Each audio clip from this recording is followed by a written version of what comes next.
think by now, probably, isn't it? A little bit. Close. West Coast time. Yeah.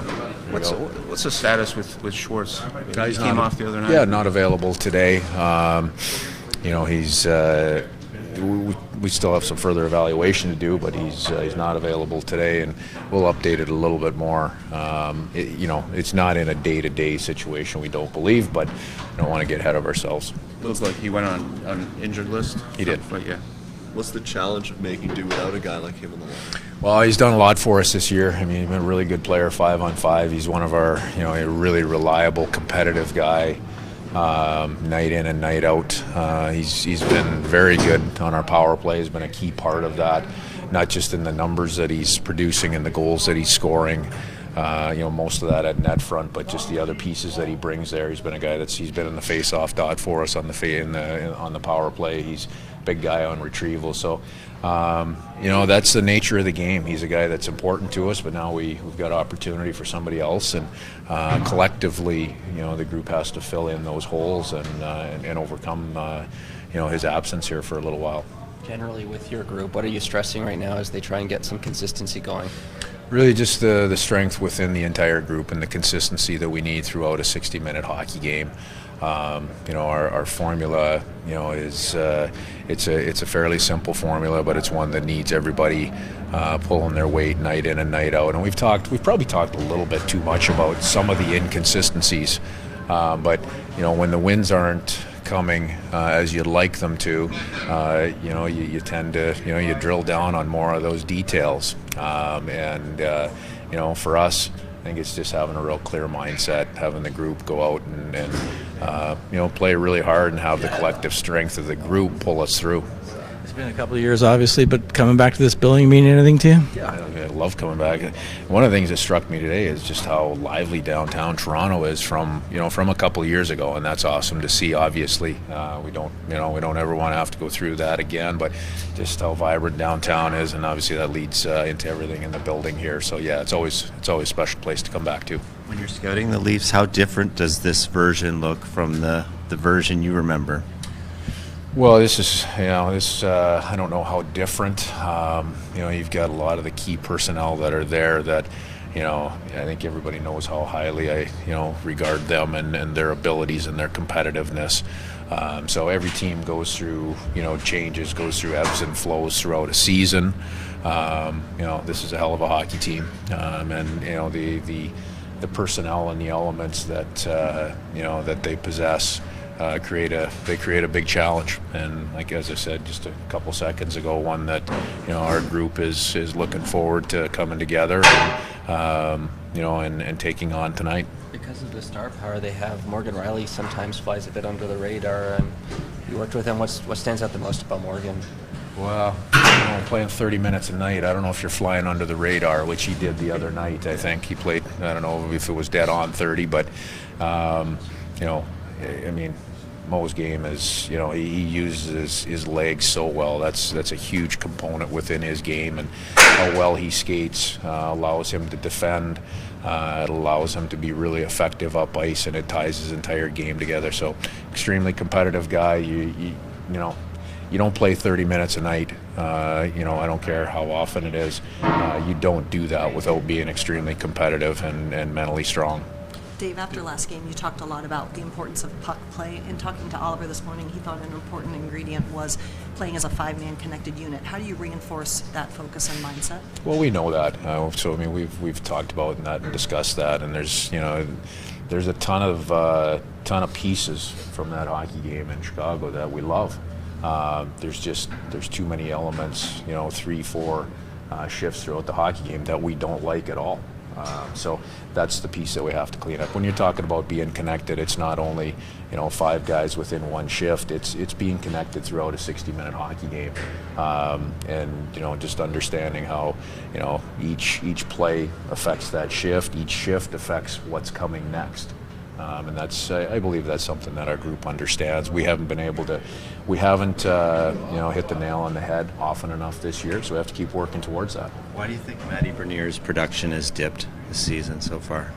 Well, his production early in the year really dipped. I think if you've had a chance to watch him recently, you're seeing a player that's playing with great energy, playing very confidently. Some of the points are starting to come. So early in the year he struggled. I don't think that's uncommon for a player to go through stretches, and probably what nobody knows is, Matty went through a stretch last year where he wasn't scoring as well. But when it's at the start of the season, there's more of a spotlight on it.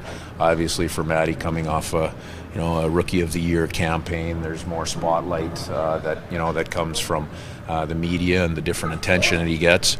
But more importantly, he's getting more attention on the ice from opponents as well. And that's something that, as a good young player, he's learning and growing through. And he remains confident. He remains extremely competitive. And we don't, you just never see a lot of change in his demeanor, and that's a pretty important element. David, on a similar vein, have you noticed teams defending your defensemen coming on ice any different this year than last year? I don't believe it's any different. It feels to me like we're generating less from the back end than we were at this time and throughout the year last year. But the reality of it is, I believe we're 7 points off of where we were on our back end last year. I think it's 57 points at this point of the season last year. I believe it's 50 this year that we've contributed. So that's something though.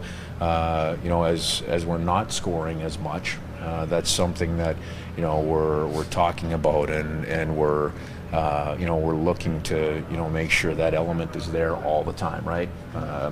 Where it's really effective for us is up on the rush, and you have to be very careful there, because if you're trying to force that from the back end, it can pretty quickly turn around when you're playing teams that transition as well as the one that we're playing tonight.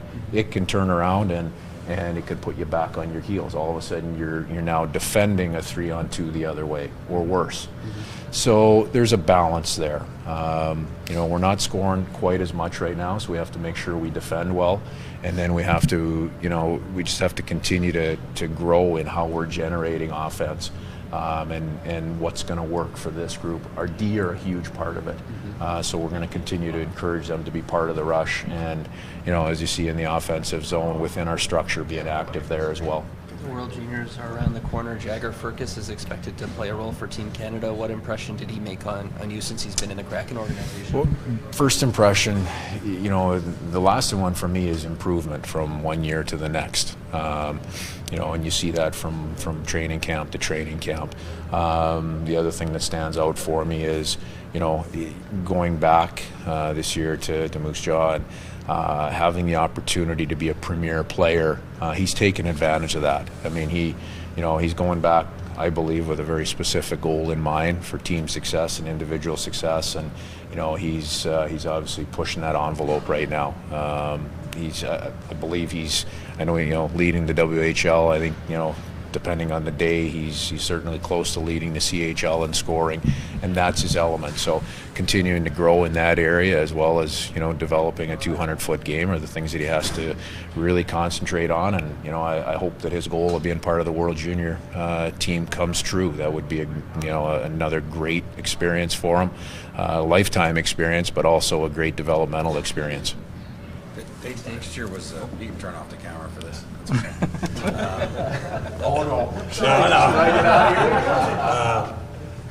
Last year was such an accomplishment for a second year to get to the second round of the playoffs.